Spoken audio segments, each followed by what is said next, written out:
नमस्ते। प्रैक्टिकल गुरु चैनल में और बाइक मैकेनिक ट्रेनिंग में आपका हार्दिक स्वागत है। मैं प्रकाश कुमार सैनी। मैं आज आपको बता रहा हूँ पैशन प्रो बाइक का किस तरीके से एवरेज सेट करते हैं। तो एवरेज सेट जब करते हैं तो क्या प्रॉब्लम आती है और एवरेज सेट हम क्यों करते हैं। देखो कभी कभी क्या रहता है, जब हम बाइक को चला रहे होते हैं, जब हम पहले गियर, दूसरे गियर, तीसरे गियर या चौथे गियर में जब गाड़ी चालू रहती है, तो जैसे ही हम क्लच दबाते हैं तो गाड़ी बंद हो जाती है। तो ये गाड़ी बंद नहीं होनी चाहिए। इसका एक आरपीएम रहता है, स्टैंडर्ड आरपीएम 1400 प्लस माइनस 100 रहता है। तो आपकी गाड़ी बंद नहीं होनी चाहिए एक्सीलेटर पे बिना हाथ रखे हुए। ठीक है। दूसरा नंबर का क्या रहता है, यदि आप साइलेंसर में से देखोगे तो कौन सा धुआं निकल रहा है। यदि ब्लैक धुआं निकल रहा है, समझ लो कि इसके अंदर एयर और फ्यूल का मिक्सचर रहता है, वो प्रॉपर मात्रा में नहीं चल रहा है। तो आपको फिर उसकी ट्यूनिंग करना पड़ेगी, कार्बोरेटर की सफाई करना पड़ेगी। तीसरा रहता है कार की गाड़ी मिसिंग कर रही है, चलते चलते झटके ले रही है, तब आप कार्बोरेटर की सफाई करके एवरेज सेट करते हो। भाई दबे आपकी ये तीनों समस्या नहीं है, तब भी आपकी गाड़ी एवरेज नहीं दे रही, तो कार्बोरेटर की प्रॉपर तरीके से सेटिंग नहीं है, उसकी वजह से एवरेज नहीं देती है। तो मैं अब आपको पूरा सेटिंग करके बताऊंगा इसकी स्टैंडर्ड कितनी सेटिंग रहती है और उसको किस तरीके से हम एवरेज को सेट करते हैं।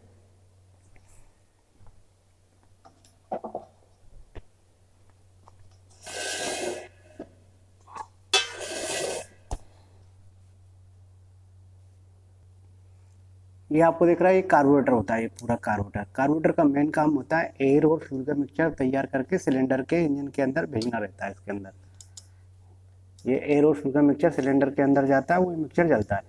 अब ये आपको दिख रहा है, ये रहता है वॉल्यूम कंट्रोल स्क्रू।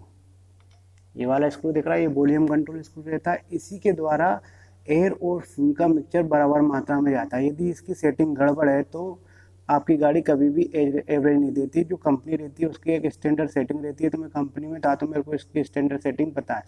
दूसरा आपको दिख रहा है, ये आरपीएम स्क्रू रहता है। आरपीएम माने जब गाड़ी चलते चलते बंद हो जाती है, तो मान लीजिए थोड़ा सा आरपीएम बढ़ा देते हैं तो गाड़ी फिर बंद नहीं होगी। जब आपका एक्सीलेटर पे बिना हाथ रखे गाड़ी चालू रहती है, तो इसी से कंट्रोल करते हैं हम, इसका आरपीएम सेट करते हैं। इससे क्या रहता है, इसके अंदर जो नीडल रख रही है उसकी पोजीशन सेट कर देते हैं। जो कार्बोरेटर से एक्सीलेटर बाहर आता है ना, एक्सीलेटर बाहर कार्बोरेटर के अंदर आता है, उसकी पोजीशन को सेट कर देते हैं, फिर ये गाड़ी बंद नहीं होती। और ये आपको दिख रहा है, ये चौक रहती है।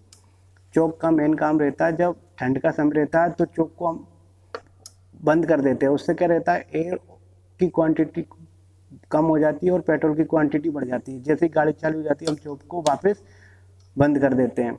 उससे क्या रहता है, एयर की सप्लाई बराबर जाने लग जाती है, फिर गाड़ी एवरेज देती है। तो मैं आपको इसकी एक सेटिंग करके बताता हूँ, इसकी कितनी सेटिंग रहती है स्टैंडर्ड।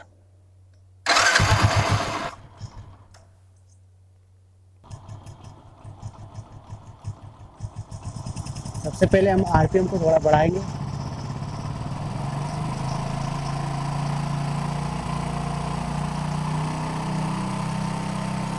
अब इसको पूरा क्लोज करेंगे।